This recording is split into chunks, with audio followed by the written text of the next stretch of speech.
Hello everyone, welcome back. तो यहाँ पर अब तैयारी हो चुकी है मेरी एक स्नैक और एक सब्ज़ी बनाने की। तो मैं बेसिकली बना रही हूँ परवल स्टफ़।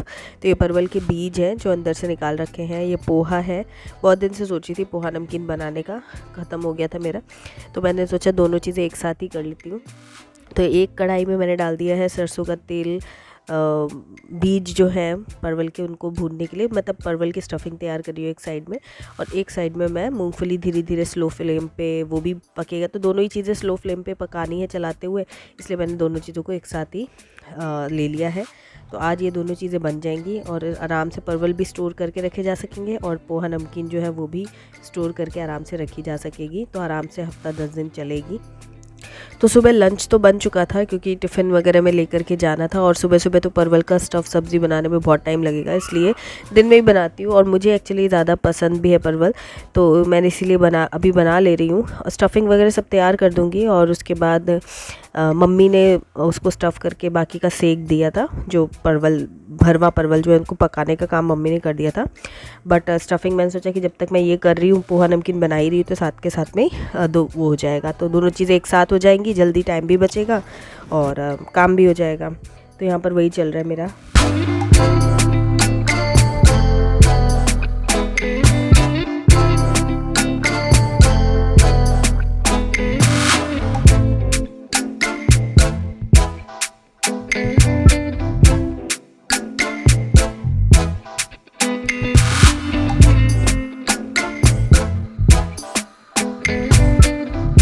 तो स्टफिंग तैयार हो चुकी थी, थोड़ी गुनगुनी हो गई थी। तो एक साइड में मम्मी स्टफिंग भर दे रही है परवल की, और एक साइड में अभी मेरे पोहा नमकीन बनी रही है। तो मैं वो देख रही हूँ। तो ऐसे मिल करके बातें करते हुए हम लोग काम कर ले रहे हैं।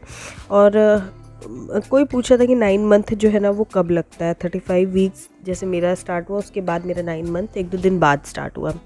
तो ये डेट पे भी डिपेंड करता है, 1-2 दिन का आगे पीछे रहता है, बट अराउंड 34 से 36 वीक के बीच में आपका जो 9 मंथ है वो स्टार्ट हो जाता है। तो आपको अपनी डेट के हिसाब से देखना पड़ता है कि आपकी डेट क्या थी। जो लास्ट LMP डेट है, अगर आपकी जो भी है उससे 9 मंथ डायरेक्ट कैलकुलेट कर लीजिए, तो आपका 9 मंथ निकल आएगा। जैसे अगर मेरा 24 अगस्त है, तो 24 अगस्त से 24 अभी क्या अप्रैल चल रहा है, 24 अप्रैल को मेरा 9 मंथ स्टार्ट हो गया था। तो इस तरीके से चल रहा है मेरा। और कई लोगों की डेट जो है ना वो मेरी ड्यू डेट से मैच करती हुई है। अभी जब मैंने ड्यू डेट अनाउंस की थी तो उसमें बहुत सारे लोगों ने कमेंट किया था, तो मैं बड़ी एक्साइटेड। एटलीस्ट 6 to 7 पीपल तो ऐसे हैं कि हम लोग की डिलीवरी एकदम साथ ही होगी, हमारा बेबी एकदम साथ का होगा। और कितने लोग ऐसे हैं जिनका सेकंड बेबी है, फर्स्ट बेबी बॉय है, बहुत सारी सिमिलैरिटीज़ हैं। तो इतना अच्छा लगता है ना कमेंट पढ़ के कि अरे वाह, ये भी हमारे साथ का ये भी है। तो मेरे अंदर क्यूरियोसिटी हो गई है। और जिन लोगों की भी डिलीवरी होने वाली है 1-आध हफ्ते में या मेरे बाद होगी, तो प्लीज़ मुझे कमेंट सेक्शन में ज़रूर बताना जब आपकी डिलीवरी हो जाए कि आपने कौन से प्रोसेस से बेबी को डिलीवर किया, कौन सा बेबी हुआ, गर्ल बॉय जो भी हुआ, बताना ज़रूर। मैं इंतज़ार करूँगी। मैं बहुत ज़्यादा एक्साइटेड हूँ आप लोगों की चीज़ें जानने के लिए भी। Hello everyone, welcome back to my channel. मैं हूँ निधि। अभी जो भी चीज़ें बनाई थी मैंने आप लोगों को दिखाई। परवल की स्टफ़ सब्ज़ी, पोहा नमकीन तो मुझे लगता है कि इस पूरी जर्नी में मेरा बेस्ट साथ दिया, जिसको खा के मुझे अच्छा लगता है। कुछ प्रॉब्लम नहीं होती और ईज़िली बन भी जाता है, हेल्दी भी है। तो मुझे बहुत अच्छा लगा इस चीज़ का। और परवल की मैंने सब्ज़ी इसलिए बना के रख दी है क्योंकि कुछ भी नहीं होगा तो एटलीस्ट मैं वो खा लूँगी, मतलब जैसे मन से अच्छा लगता है ना, तो वो है। तो इसीलिए वो भी बना करके मैंने रख लिया है। खूब सारे बना लिए एक साथ, ताकि आराम से अपना 4-5 दिन तो आराम से चलेंगे।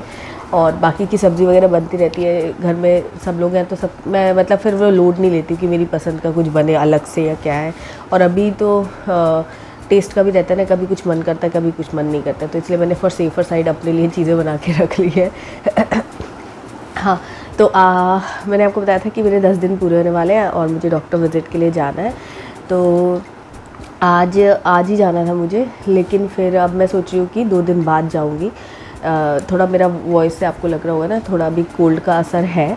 तो ये जब कोल्ड एकदम तरीके से 2 दिन में आराम से चला जाएगा, तब फिर मैं जाऊँगी तो सही रहेगा, ताकि एक्चुअल जो भी स्टेटस है वो पता चले, मतलब कोई कन्फ्यूजन ना हो।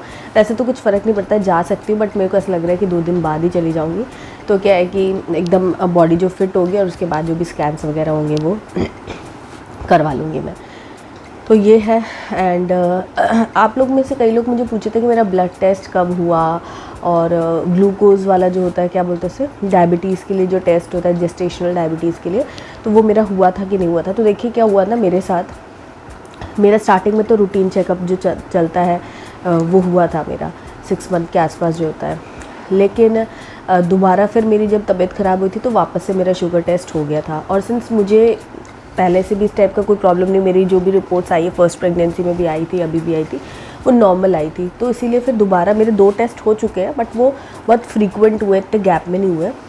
और उसके अलावा मेरा ब्लड टेस्ट भी ऑलरेडी 2 या 3 बार हो चुका है, जो कि रेगुलर में 2 बार होता है।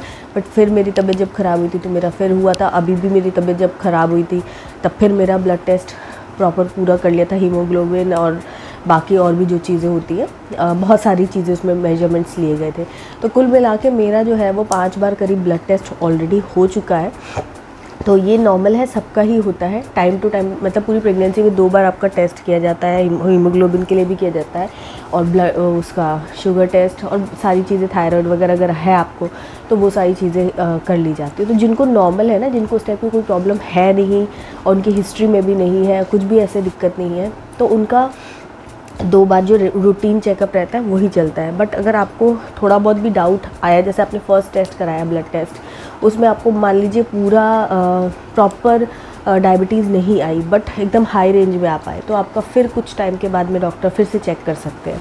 तो ये डिपेंड करता है अलग अलग पर्सन टू पर्सन पर, सबकी प्रेगनेंसी अलग होती है, सबके हार्मोनल लेवल जो है वो अलग अलग होते हैं। तो इसीलिए आपको डॉक्टर से तो कंसल्ट करते रहना चाहिए हमेशा ही। जब भी आप विज़िट करो ना, मतलब जैसे आपका नया मंथ लगता है और आप उसमें विज़िट करते हो, तो मेरे हिसाब से आपको क्या करना चाहिए, आपको पूछ लेना चाहिए कि भाई मेरा ये मंथ चल रहा है, इसमें या ये वीक चल रहा है, और इसमें मेरे को कोई स्कैन या ब्लड टेस्ट वगैरह तो नहीं कराना है। क्योंकि मुझे लगता है ना, डॉक्टर्स भी बहुत सारे पेशेंट्स को डील करते हैं, तो सबकी सब चीज़ें एकदम उनको याद तो होती नहीं है।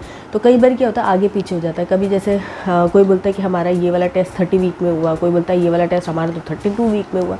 तो वो ऐसा हो जाता है जेन्युइनली, मतलब ये चीज़ हो ही सकती है कि डॉक्टर को एकदम चीज़ें हमेशा ऐसे याद ना रहे, हर चीज़ थोड़ा स्किप हो सकता है। तो आप अपने हिसाब से फॉर सेफर साइड ऐसा कर सकते हो कि आप आगे से बता दो कि भाई मेरा ये मंथ है या मेरा ये वीक स्टार्ट हो गया है, तो कोई ब्लड टेस्ट या फिर कोई स्कैन या फिर कुछ भी है तो आप मुझे बता दीजिए। तो इसमें क्या है कि एक्स्ट्रा प्रिकॉशन हो जाता है। उसके अलावा जिन लोग को प्रॉब्लम है ना, किसी भी तरीके की कोई कॉम्प्लिकेशन या कोई प्रॉब्लम अराइज़ हुई है, तो फिर डॉक्टर खुद ही आपको आगे पीछे कर देते हैं आपके टेस्ट वगैरह। तो इसलिए आप हमेशा दूसरों से कंपेयर नहीं कर सकते। जैसे मेरा वो एक टेस्ट हुआ था ग्रोथ स्कैन, वो थोड़ा सा बाकी उसे किसी ने मुझे कमेंट किया था उनका 31 वीक में हुआ था, मेरा 34 वीक में हुआ। तो उससे कोई फ़र्क नहीं पड़ता, क्योंकि मतलब या तो रूटीन में चलता है, नहीं तो थोड़ा बहुत अगर आपका सब कुछ नॉर्मल है तो आगे पीछे भी हो जाता है, तो इट डजेंट मैटर। तो वही है कि मेरा ब्लड टेस्ट हो गया था, तो आपका भी एक ब्लड टेस्ट दो बार होता है, मतलब शुगर टेस्ट भी है ना जो, वो 2 बार नॉर्मली होता है। तो आप उस हिसाब से देख लेना। और एनॉमली स्कैन के बाद तो मैंने बताया ही था आपको कि नेक्स्ट अगर सब कुछ नॉर्मल होता है तो 8 मंथ में ग्रोथ स्कैन होता है, देन फिर वो 1-2 बार और भी ग्रोथ स्कैन होता है फ्रीक्वेंट, उसमें 15 दिन के गैप में फिर से वो कर लेते हैं ग्रोथ स्कैन के, सब सही चल रहा है। क्योंकि लास्ट मंथ मैंने बताया ना कि 8 महीना होने के बाद से एमनियोटिक फ्लूइड जो है उसमें कमी आ सकती है, और वो आपको स्कैन से ही ज़्यादातर पता चलती है, सिम्टम्स एज सच नहीं होते हैं, तो वो रहता है। तो उसके लिए फिर आपको स्कैन करना होता है। तो उसमें हार्ड एंड फास्ट नहीं है, कोई डॉक्टर 2 करते हैं, कोई 3 करते हैं, लेकिन वो 2 तो हो ही जाते हैं। तो ये है ग्रोथ स्कैन के बारे में।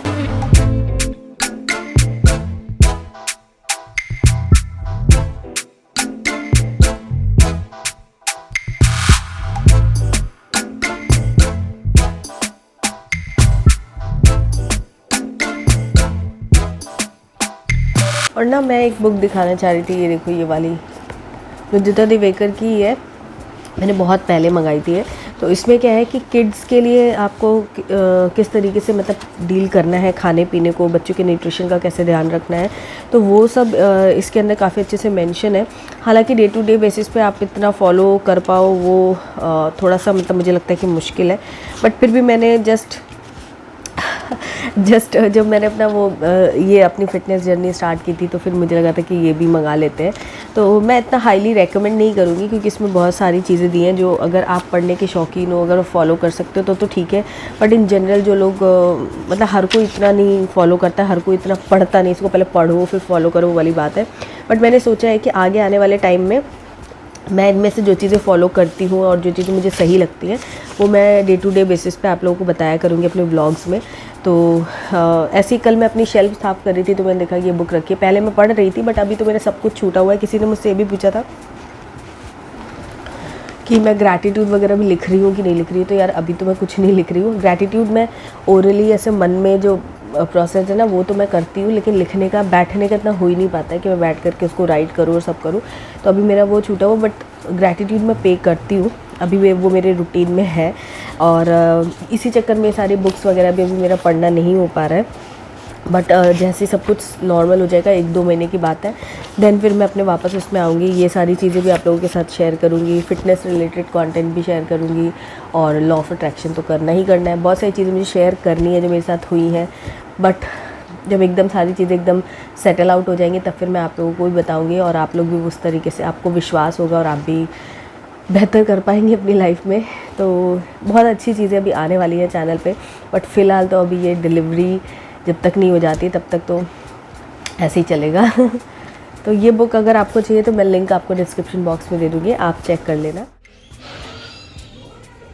ये देखो, ये आरव के कपड़े हैं जो मैंने लाई थी ना नए, तो पहनाने से पहले एक बार इनको वॉश कर दिया।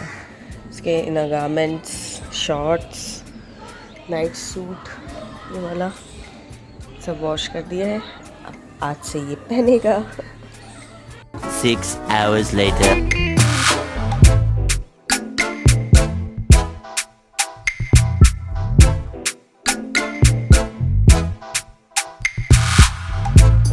तो आज आरव स्कूल गया था और स्कूल में कुछ टास्क ऐसे दिए थे जिसमें कुछ चिपकाना वगैरह था, पिक्चर्स वगैरह।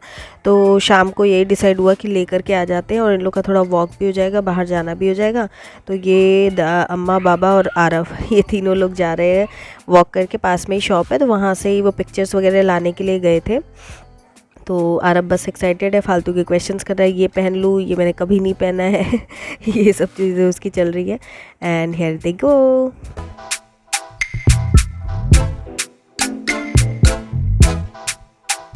तो ये लोग गए तो बड़े एक्साइटमेंट में, बट इनको वो सामान जो चाहिए था वो मिला नहीं क्योंकि शॉप पर ख़त्म हो गया था। तो उन्होंने बोला कि कल लेकर के आ जाएंगे, तो कल पक्का मिल जाएगा। तो फिर अब बाद में जाएंगे, लेकर के आएंगे वो पिक्चर्स। और यहाँ पर आरव के जो मैंने दिखाए थे ना इनरगारमेंट्स एंड शॉर्ट्स, नाइट सूट सब सूख चुके हैं। तो बस अब आरव को इनको पहनना बाकी है।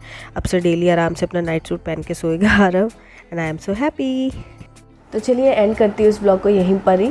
और अगर आपको आज का ब्लॉग पसंद आया तो लाइक, कमेंट और शेयर करना। और भी कुछ पूछना चाहते हो, बताना चाहते हो, सजेस्ट करना चाहते हो तो कमेंट बॉक्स खुला हुआ है, वहाँ पे बताना। चैनल को सब्सक्राइब करके बेल आइकन प्रेस करना बिल्कुल मत भूलना। और इंस्टाग्राम पर मुझे फॉलो कर लेना। मैं मिलती हूँ आपसे नए वीडियो में, तब तक के लिए bye bye and take care.